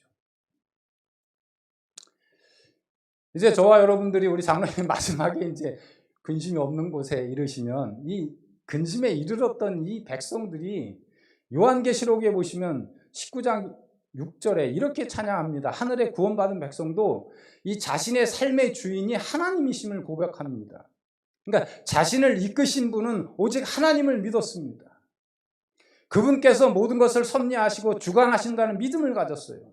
그래서 요한계시록 19장 6절에 또 내가 들으니 허다한 무리의 음성도 같고 많은 물소리도 같고 큰 내송도 같아서 가로되 할렐루야 주 우리 하나님 곧 전능하시니가 통치하시도다 이렇게 되어 있습니다. 오늘 우리 장로님께서 입학하는 학생 그 한 명 때문에 저렇게 고민하는 거 제가 마음에 그냥 큰 근심을 느꼈습니다. 근데요, 이 학교 하나님이 통치하십니다. 여기 돼 있잖아요. 할렐루야. 우리 주 하나님 곧 전능하시니가 뭐 하신다고요? 통치하신다 이렇게 돼 있어요. 그러니까 하늘에 거한 백성들은 하나님이 이런 분이심을 경험했다는 것이잖아요. 내가 이 세상에 살면서 내가 뭔가 하는 것처럼 생각되는데 아니다. 하나님이 통치하신다. 이걸 찬양하는 거 아니겠어요? 할렐루야 무슨 뜻이죠? 하나님을 찬양, 여호와를 찬양하라는 뜻이잖아요. 이 할렐루야는 그 뒤에 그 경험 속에서 나오는 말입니다. 우리 주 하나님 곧 전능하시니까 통치하시도다. 이럴 때 할렐루야가 나오는 거예요. 그냥 할렐루야가 나오는 게 아닙니다. 그냥 뭐 개신교회처럼 할렐루야 하면 할렐루야 이게 아니에요. 그 할렐루야는 그 뒤에 있는 말, 우리 주 하나님 곧 전능하시니가 통치하신다고 하는 내 삶의 경험과 믿음 속에서 나오는 게서 할렐루야라고 하는 외침이 나오는 것이에요.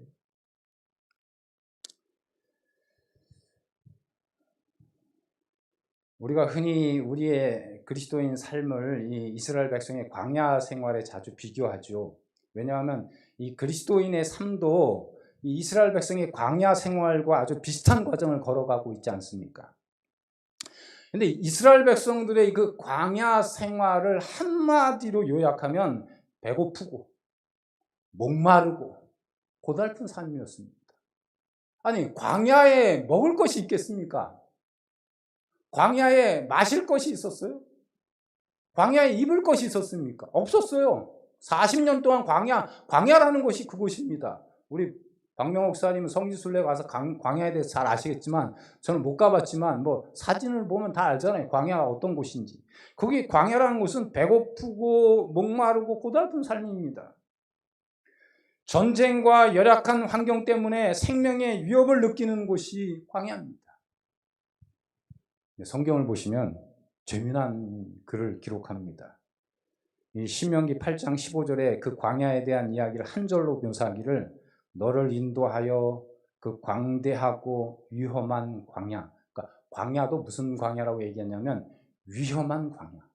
그리고 불뱀과 전갈이 있고 물이 없는 간조한 땅 이렇게 돼 있어요.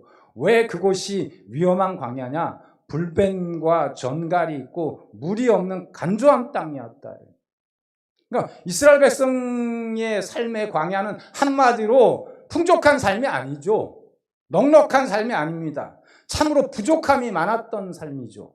근데 재미난 사실은 신명기는 모세의 설교 아닙니까?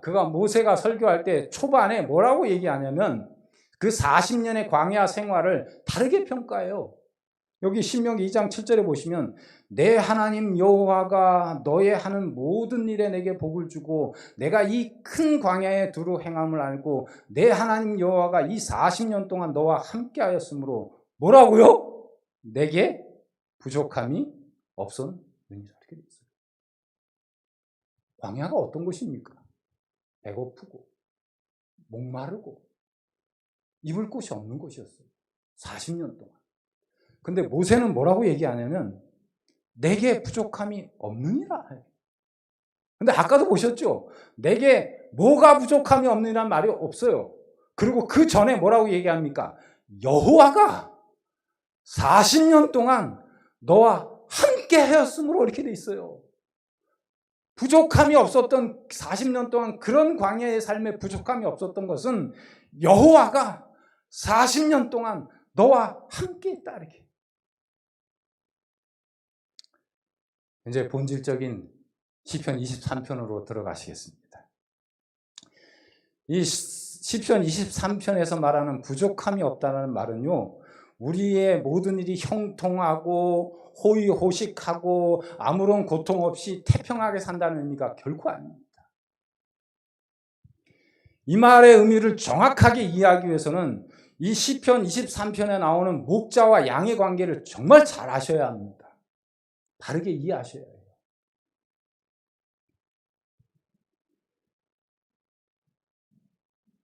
우선요, 양은 목자의 도움이 없으면 절대로 혼자 살 수 없습니다. 양의 특징을 몇 가지 좀 말씀드리면 양은요, 이렇다 할 무기가 없어요. 날카로운 이빨도 있는 것 아니에요. 그리고 또 날쌘 어떤 발도 있는 것도 아니에요. 그렇다고 날 수 있는 날개도 없어요. 이 몸집도 저렇게 커가지고 민첩하게 도망갈 수도 없어요. 맹수들이 오면. 근데 양이 눈도 나빠요.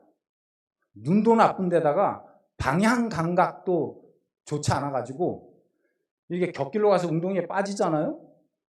혼자 못 나옵니다. 그래서 목자의 지팡이, 고리가 달린 지팡이, 그 지팡이로 양을 끌어내야 합니다. 양은요, 쓰러지면 혼자 힘으로 절대 일어나지 못합니다. 근데 양에게는요, 다른 동물과 비교할 수 없는 아주 강력한 무기가 하나 있어요. 다른 동물에겐 정말 비교할 수 없는 강력한 무기가 하나 있는데 이 양의 무기는 자기한테 있지 않고 자기 밖에 있습니다. 목자가 그의 강력한 무기입니다. 목자가 그들을 지키면 늑대가 두렵지 않습니다.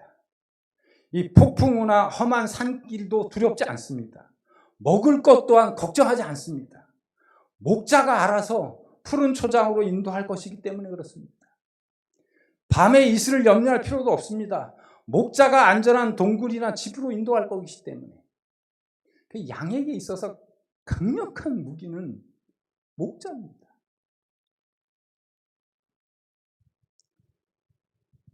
여러 성도들이시여, 우리 인생이 마치 양과 같습니다. 오늘 우리 장로님 구구절절 양에 대한 염려들을 얘기하신 거예요. 인간이 만물의 영장이라고 하지만 얼마나 약한지 모릅니다. 그래서 오늘 이사야는 미래에 대한 얘기를 하잖아요. 하나님만이 미래를 읽을 수 있는 분이십니다. 근데 우리 인간은 미래를 읽을지 몰라요. 그러니까 불과 몇 분, 몇 초 앞에 무슨 일이 일어날지 아무도 모릅니다. 이 만물의 영장이라고 하는 사람이 오늘 아주 미세한 바이러스 하나 때문에 지금 이렇게 세계가 다 무력에 빠지고 있지 않습니까? 어떤 사업이나 어떤 일을 추진할 때, 여기 총장님하고 여기 교수님들이 다 그럴 겁니다. 우리 목사님도 마찬가지예요. 어떤 사업이나 어떤 일을 추진할 때 내 자신을 보면 정말 양처럼 무력합니다. 문제는 아주 대상같이 커 보이고 자신은 한없이 초라해 보이는 것이 우리의 모습이에요. 양과 같은 모습입니다. 정말 인간이 할 수 있는 것은 한계가 있어요. 제가 고등학교 때 고3 애들 졸업 예배를 이제 교목이 인도하잖아요. 고3 학생들한테 물었어요. 야, 너네들이 졸업하면 너네들이 할 수 있는 게 많을까? 할 수 없는 게 많을까? 자기들이 이제 고등학교 벗어나면 정말 모든 걸 다 할 수 있을 거라고 생각하는 그런 학생들 아닙니까? 야, 너네 담배 피우고 싶지? 그래, 뭐 마음대로 펴. 여기 고등학교는 그것도 제재하지만 대학 가거나 뭐 다른 직장 가면 제재하지 않아. 그러나 그건 너가 책임져야 돼. 동시에 너네들 정말 할 수 있는 게 많을까? 할 수 없는 게 많을까? 우리 어른들은 다 잘 아시죠? 뭐가 더 많죠? 할 수 없는 게 훨씬 많아요. 정말 모든 것을 인간의 힘으로 할 수 없는 것이 많습니다. 내가 할 수 있는 일은 내가 최선을 다하면 돼요. 그러나 할 수 없는 일이라고 하면 아무리 염려하고 아무리 노력해도 할 수 없습니다. 다만 맡기는 것밖에 없습니다. 우리는 양이고 우리를 지키고 보호하시는 선한 목자 대신 하나님이 계시다는 사실을 분명히 붙잡는 것밖에 없습니다. 시편 저자는요, 여호와는 나의 목자시니라고 하면서 이를 선포하는 것입니다. 저와 여러분에게 선포하는 거예요. 여호와는 나의 목자시니 내게 부족함이 없으리로다라고 선포하는 것입니다. 그러니까 이 다윗은 하나님과 나 자신의 관계에 대해서 선포하는 거예요. 여호와는 나의 목자시니 내게 부족함이 없으리로다 이렇게.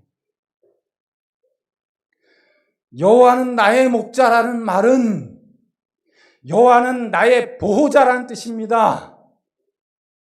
여호와가 나의 목자라는 말은 여호와는 양의 보호자가 된다는 말이죠. 양은 스스로 먹을 것을 책임지지 않습니다. 스스로의 삶을 책임져 가는 자가 아니죠. 양의 삶은 목자가 책임을 집니다. 여호와를 목자로 모시고 사는 그 삶은 그래서 부족함이 없다라고 다윗은 노래하는 것이죠. 다시 한번 강조합니다.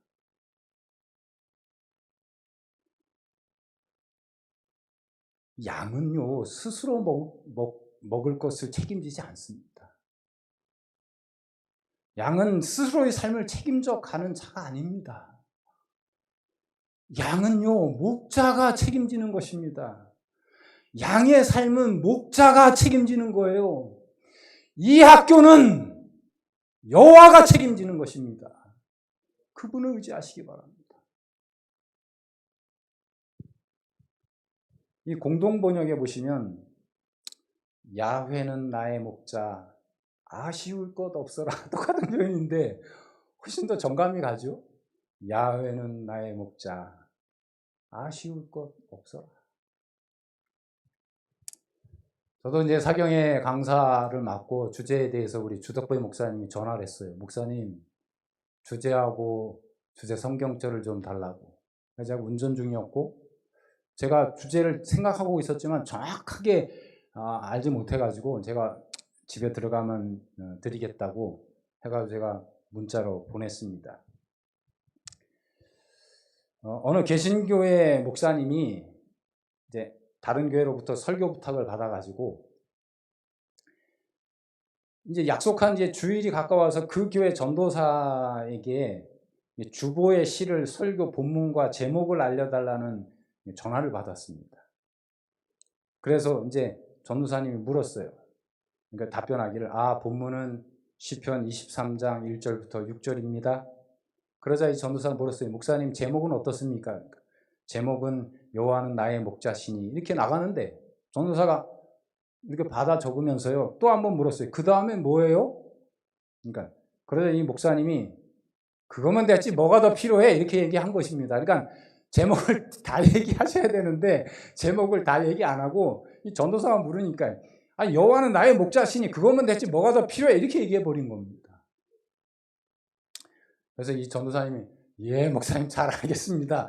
그리고 주일날 뵙겠습니다 하고 전화를 끊었어요. 약속된 주일날 그 교회 가서 주보를 보는데 이 목사님이 깜짝 놀랐어요. 주보에 제목이 아주 괴상하게 적힌 것입니다. 뭐라고 적혔냐면 여호와는 나의 목자시니 그거면 됐지 뭐가 더 필요해? 이게 제목이 됐어요.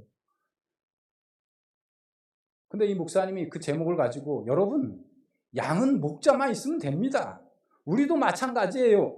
목자이신 하나님이 우리와 함께 해주시는데 그거면 됐지 뭐가 더 필요합니까? 이렇게 설교를 해가지고 은혜를 끼쳤다는 얘기를 얘기하는 것 제가 들었는데 여러 성도들이시여 개인적이라고 그랬잖아요. 지극히 23편은 지극히 개인적인 시편인데 나와 여러분 개인에게 나의 목자이신 여호와는 나의 목자라고 하는 고백이 정말 있으십니까? 나의 삶을 인도하시고 위험 가운데서 보호해 주시는 목자가 있으십니까? 그리고 그 목자의 존재로 말미암아 여러분의 삶은 풍성하여 부족함이 없다고 고백하십니까? 말씀을 드립니다. 양이 정말 연약한 동물입니다. 그리고 정말 어리석고 핸디캡이 정말 많습니다. 그럼에도 딱 한 가지 조건만 갖추면 가장 안전한데 그것은 양에게 목자만 있으면 만사 해결되는 것입니다. 양은 목자 곁에 있으면 아무것도 걱정할 것도 없고 문제될 것도 없습니다. 양은요 가장 약하고 미련하여 맹수가 오면 속수무책 잡혀 먹힐 수밖에 없지만 목자가 있으면 아무런 걱정하지 않습니다. 양에게 있어서의 문제는 얼마나 자신을 잘 지켜가느냐가 문제가 아니고 내가 어떻게 먹고 어떻게 사느냐가 문제가 아니고 그것을 어떻게 해결하느냐가 문제가 아니고 목자가 있느냐 없느냐의 문제였습니다. 그리고 그 목자가 어떤 목자냐. 그래서 예수님께서 다윗이 쓰셨던 그 목자로서 이 땅에 오셔서 요한복음 10장에 뭐라고 얘기하시냐면 나는 뭐라고요? 선한 목자라. 이 문제만 해결되면 목자가 있느냐 없느냐만 해결되면요 양에게 있어서 모든 문제가 해결됩니다. 여러 보건대학 교직원들이시여 또 여러 목사님들이시여 또 모든 가족들이시여 선한 목자이신 이 목자가 있느냐 없느냐에 여러분의 삶이 달려있는 것입니다. 이 선한 목자로 부족함이 없는 보건대학, 부족함이 없는 교회, 부족함이 없는 가정, 부족함이 없는 저와 여러분이 되시기를 간절히 바랍니다. 그리고 그 능력의 선한 목자께서 양되는 이 학교와 이 교회와 여러분의 가정과 여러분의 인도자, 부족함이 없게 하시는 2021년 한 해가 되기를 간절히 바라면서 말씀을 줄이겠습니다. 다 같이 개인 기도 하시겠습니다.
천하 사람 모두 찬송 만만 천사 음성 높여 성부 성자 성령 찬송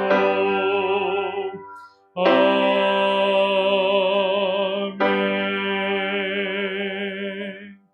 사랑의 아버지 하나님, 오병이어의 기적이 있었을 때에 한 어린아이의 정성스러운 마음이 있었음을 저희가 압니다.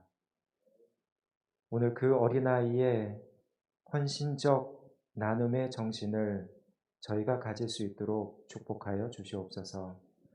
오늘 저희가 드린 헌금을 통하여 작은 오병이어의 기적이 이 지구상의 어느 곳에서 이루어질 수 있도록 축복하여 주시기를 예수님 이름으로 간절히 기도드립니다. 아멘.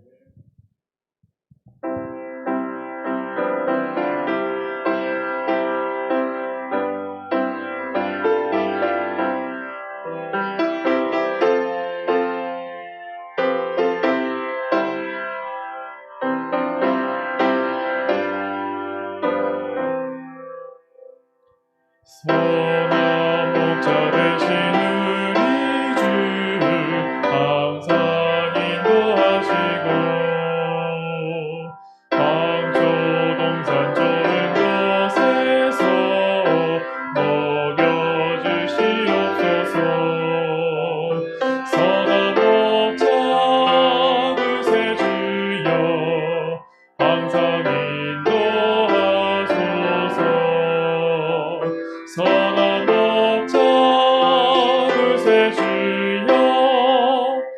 항상 지켜주소서. 선한 목자 되신 예수여 우리 영접하시고 길을 잃은 양의 우리를 항상 인도하소서. 선한 목자 그새 주여 기도 들어주소서.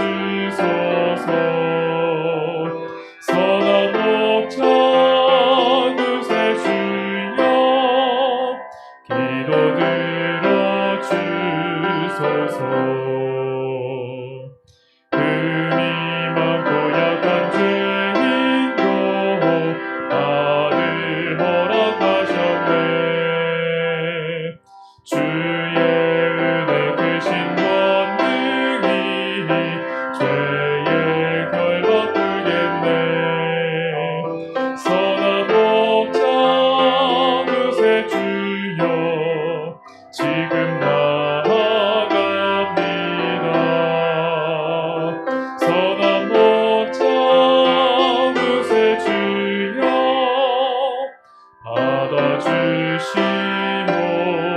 받아주시옵소서. 다윗이 한없이 의지했던 하나님 아버지께서 우리들을 극진히 사랑하셔서 가장 아끼시는 그 아들 독생자 예수 그리스도를 보내신 아버지 하나님의 사랑과 멸시하고 모욕하고 책찍질하고 죄를 뒤집어 씌우면서 모욕했던 하나님의 아들 그리스도께서 그런 자들을 사랑하셔서 사랑의 증표로서 십자가에 우리를 구원해 놓으신 아들 하나님과 2021년도 새해 이 학교의 새로운 목표와 방향, 교회의 목표와 방향, 그리고 가정과 개인의 목표와 방향을 미리 읽으시고 선한 목자가 되어 주셔서 이 학교를 붙들고 이 교회를 붙들며 이 가정을 붙들고 나 개인을 붙들 성령의 감동하심이 모든 것을 목자 되신 그분께 맡김으로 21년이 맞춰가는 그 마지막 날에는 내게 부족함이 없다는 찬양과 영광을 하나님께 올리도록 하여 주시옵기를 예수님의 이름으로 축원하옵나이다. 아멘.